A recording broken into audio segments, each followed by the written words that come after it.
High বন্ধুরা, আজকে আমার রেসিপি হলো সোয়াবিনের কষা। সোয়াবিনের কষার জন্য আমি কড়া বসিয়ে দিয়েছি, কড়াতে তেল দিয়ে দিয়েছি।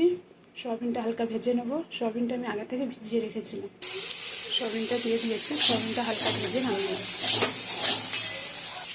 সোয়াবিনটা ভাজা হয়ে গেছে, নামিয়ে ফেলবো। আবার কড়া বসিয়ে দিয়েছি, কড়াতে তেল দিয়ে দিয়েছি। তেলটা গরম হয়ে গেছে, ফোড়নে আমি তেজপাতা, জিরে আর শুকনো লঙ্কা দিচ্ছি।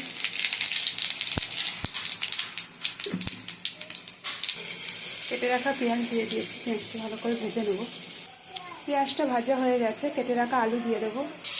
কেটে রাখা আলুটাকে একটু লাল করে ভেজে নেব। আলুটা ভাজা হয়ে গেছে, এবার ভেজে রাখা সয়াবিনটা দিয়ে দেবো। বেটে রাখা মশলা দিয়ে দেবো। এখন আমি আদা, জিরে, কাঁচা লঙ্কা একসাথে বেটে রেখেছি। হলুদের গুঁড়ো, নুন দিয়ে দেবো স্বাদ অনুযায়ী, কাশ্মীরি গুঁড়ো লঙ্কা, কেটে রাখা টমেটো। ভালো করে কষাবো যতক্ষণ না মশলা থেকে তেল ছাড়ে। মশলা থেকে তেল ছেড়ে দিয়েছে, এবার জল দিয়ে দেবো।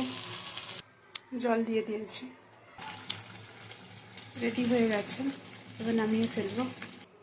রেসিপিটা আমার হয়ে গেছে। রেসিপিটা যদি ভালো লেগে থাকে তাহলে প্লিজ আমাকে একটা লাইক, শেয়ার, কমেন্ট আর সাবস্ক্রাইব করে দেবেন। Thank you.